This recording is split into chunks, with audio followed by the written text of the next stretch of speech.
हम सीधे पाठ में प्रवेश कर रहे हैं। हम पाठ में देख रहे हैं दोस्तों।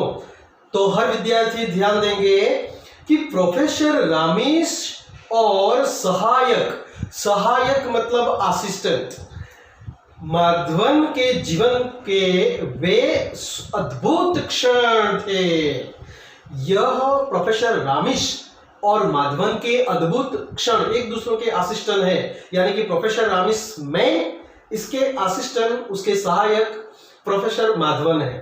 तो यह एक अमूल्य क्षण थे, अमूल्य वक्त था ये उनके जीवन में। आज वह होने वाला था जो अद्भुत ही नहीं असंभव भी था, और उनके जीवन में आज ऐसी कुछ घटना होने वाली थी जो संभव ही नहीं बल्कि असंभव माना गया। तो मानवता के लिए और मानवता के इतिहास में आज पहली बार मानव प्रक्षेपण यंत्र का परीक्षण संपन्न होने जा रहा था। यह वह दिन है, उस दिन मानव प्रक्षेपण केंद्र में मानव प्रक्षेपण यंत्र की शुरुआत जो हुई थी, वह यंत्र का काम आज संपन्न हुआ था, और आज हर प्रकार का काम निपटा कर वह घटना आज इतिहास बनाने जा रही थी, इतिहास रचाने जा रही थी कि वैज्ञानिक युग में यह मानव प्रक्षेपण यंत्र का उद्घाटन होने वाला था। आज नई शुरुआत होने वाली थी। क्या बनाने जा रहे थे ये लोग? मानव प्रक्षेपण यंत्र, यानी कि मानव को एक स्थान से दूसरी जगह पर बिना किसी सहायता के, यानी कि बिना किसी साधन के जरिए वह किस प्रकार एक स्थान से दूसरे स्थान पर जा सकता है, वह बात आज संपन्न होने जा रही थी, यानी कि सक्सेस होने जा रही थी। यह काम आज सफल हुआ था। प्रोफेसर रामीश और प्रोफेसर असिस्टेंट प्रोफेसर माधवन की यह दुनिया को एक बहुत बड़ा चैलेंज वे लोग दुनिया को दे रहे थे आज, और दुनिया में आज इनका नाम इतिहास के पन्नों पर सुवर्ण अक्षरों से लिखा जाने वाला था। यह दिन था आज। ये दो अति शक्तिशाली कंप्यूटरों और द्रव्य विश्लेषण यानी कि विश्लेषण यंत्रों द्वारा निर्मित वह मानव प्रक्षेपण यंत्र दो खंडों में विभाजित किया था, यानी कि विभक्त था। विभक्त मतलब टू पार्ट्स में, टू डिवाइड्स में किया, टू डिवाइड्स किए गए थे, दो पार्ट किए गए थे। मानव प्रक्षेपण यंत्र के लिए एक छोर बनाई गई थी और दूसरी छोर बनाई गई थी। एक छोर से यानी कि एक किनारे से, एक जगह से हम कुछ कमांड दे सकते हैं, और दूसरी जगह से वो कमांड दिया है, तो कमांड देने पर वह मानव प्रक्षेपण यंत्र किस प्रकार काम कर रहा है, वह बात वे लोग आज ये लॉन्च करने वाले थे, सक्सेस करने वाले थे। ये बहुत बढ़िया काम था आज।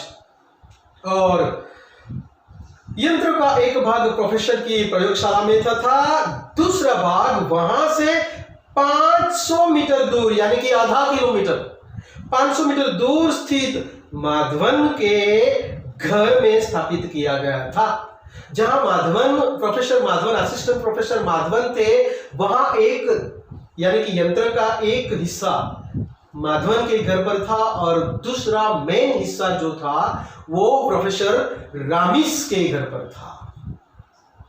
तो प्रोफेसर रामीश ने कंप्यूटर पर अंतिम कमांड देने के लिए यानी कि देने के बाद गर्व से स्क्रीन की ओर देखा। उनका चेहरा एक विशेष प्रकार की आभा से दमक रहा था। एक और प्रोफेसर अभी मानव प्रक्षेपण यंत्र की शुरुआत करने जा रहे थे। कमांड दिया, स्क्रीन पर देखा उन्होंने कि क्या है, तो स्क्रीन पर देखकर अचंभे में नहीं पड़े बल्कि खुशी से झूम उठे, क्योंकि वह सक्सेस हो रहा था काम जो सदियों से यानी कि कई वर्षों से वे काम की शुरुआत कर चुके थे। कौन सा काम?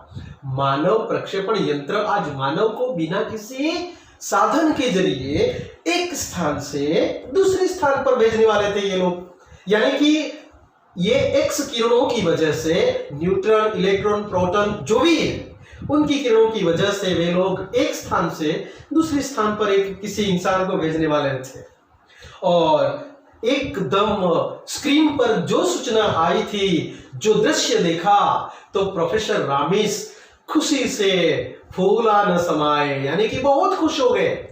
आभा, चेहरे की आभा, यानी कि चेहरा दमक उठा, चमक उठा, खुशखुशाल दिखाई दिए, खुश मिजाज दिखाई दे रहे थे। कौन? प्रोफेसर रामिस, जो इस कहानी का मेन हिस्सा है। असिस्टेंट कौन?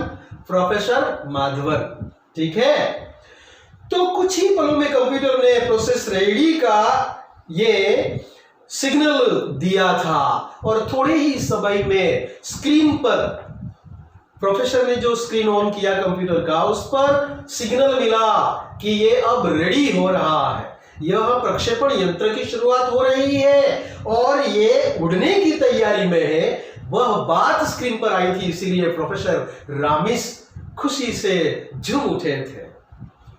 प्रोफेसर रामिस ने अपने सहयोगी माधवन को फोन पर अलर्ट कर दिया और धड़कते दिल के साथ कंप्यूटर चालित चैम्बर में प्रविष्ट हो गए, और अगले ही क्षण मानव प्रक्षेपण यंत्र अपनी जटिल प्रक्रिया को संपादित करने में व्यस्त हो गया। और प्रोफेसर रामिस ने फोन करके कह दिया प्रोफेसर माधवन को, असिस्टेंट माधवन को कह दिया कि मैं अभी ये इलेक्ट्रॉन, जो भी कुछ मानव प्रक्षेपण यंत्र जो संकलित संपादित किया गया सभी यंत्रों के बीच में अब जा रहा हूं, मैंने कमांड दे दिया है, ऑन मैंने कर दिया है बटन, और मैं अभी चैम्बर में जहां से मानव प्रक्षेपण यंत्र की शुरुआत होने वाली है वहां मैं जा रहा हूं। इस प्रकार की बात फोन पर प्रोफेसर रामिस ने माधवन को कही, और वे अपनी क्रिया में, यानी कि उस चैम्बर में पहुंचे और यंत्रों के बीच वे अपने कार्य में मशगूल हो गए। कुछ दूसरे छोर पर बैठा हुआ माधवन दम साधे कंप्यूटर स्क्रीन पर आंखें गड़ाए हुए था। कंप्यूटर स्क्रीन पर अब माधवन वो आंखें गड़ाकर बैठे एकदम ध्यान से देख रहे थे कंप्यूटर स्क्रीन पर, और कंप्यूटर स्क्रीन पर जो कुछ हिलचाल होगी वो professor Madhavan, assistant professor Madhavan अच्छी तरह से देख पाएंगे। जो प्रोफेसर रामिस जो कुछ वहां चैम्बर से करेंगे या वहां जो प्रोसेस होगी वो आराम से वे लोग देख पाएंगे, यानी कि असिस्टेंट प्रोफेसर माधवन आराम से देख पाएंगे। इसीलिए वो एक ध्यान होकर कंप्यूटर स्क्रीन पर अड़े वहां, और प्रोफेसर का शरीर अपने मूल तत्वों में विभक्त होना प्रारंभ हो गया था। प्रोफेसर रामिस का शरीर, यानी कि उस चैम्बर में वो पहुंचे थे जहां वे मानव संचालित यंत्र, यानी कि मानव खुद एक यंत्र की तरह वो उड़ने वाला था। वो प्रोफेसर रामिस के शरीर में कुछ ये सब हिलचाल हो रही थी। अब वो बहुत कुछ ही क्षणों की बात थी, लेकिन इस समय माधवन को एक एक क्षण एक साल के बराबर लग रहा था, और इसी अंतराल के बीच सहसा उसके दिमाग में वह घटना कौंध गई जब वो प्रोफेसर रामिस से पहली बार मिला था, और असिस्टेंट प्रोफेसर माधवन चकित रह गए हैं, अचंभे में पड़ गए हैं कि अब क्या होगा, किस प्रकार प्रोफेसर रामिस हवा में तैरेंगे बिना किसी सहायता से वे किस प्रकार आगे बढ़ेंगे। वह घटना देखने के लिए वे उतावले हो गए। अचानक एक घटना उसे याद आते ही वह कौंध गए, चौंक गए। आश्चर्यचकित करने वाली बात थी वह जब पहली बार प्रोफेसर रामिस से मिले। कौन?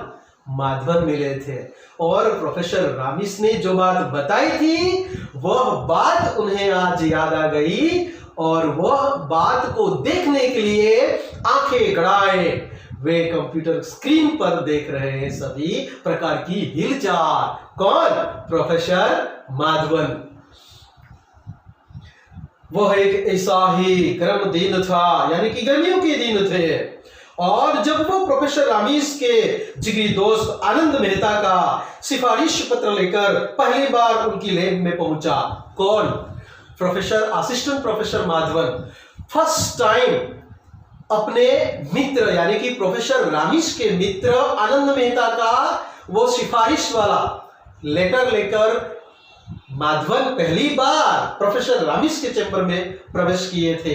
वह घटना उन्हें याद आई थी और उस समय वे अपने कंप्यूटर पर झुके हुए थे। जिस समय प्रोफेसर माधवन वहां पहुंचे, मेन प्रोफेसर रामीस वहां कंप्यूटर पर झुके हुए थे। माधवन का परिचय जानने के बाद प्रोफेसर रामीस ने सहर्ष उसे अपने साथ काम करने के लिए अनुमति प्रदान कर दी और तरह तरह प्रकार की पूछताछ हुई दोनों के बीच और दोनों के बीच परिचय हुआ। परिचय गाढ़ बनने के बाद प्रोफेसर रामीस ने अपने साथ काम करने के लिए माधवन को अनुमति दे दी और माधवन ने एक नजर प्रोफेसर के कंप्यूटर पर डाली। जब उसे कुछ समझ में नहीं आया तो उसने पूछ ही लिया, सर, आनंद सर ने बताया था कि आप किसी विशेष प्रोजेक्ट पर काम कर रहे हैं। जब अभी काम करने की अनुमति तो मिल गई प्रोफेसर माधवन को, तो माधवन जा ही रहे थे अपने चैम्बर में, अपने ऑफिस में। लेकिन उसी समय प्रोफेसर झुके हुए थे रामीस अपने कंप्यूटर पर ध्यान देकर, तो वहां नजर गई और प्रोफेसर माधवन से रहा नहीं गया, कुछ समझ में नहीं आया, इसीलिए पूछ लिया, सर, आनंद सर बता रहे थे कि आप किसी विशेष प्रोजेक्ट पर काम कर रहे हैं, क्या यही वो प्रोजेक्ट है? और इस प्रकार सवाल उन्होंने पूछ लिया।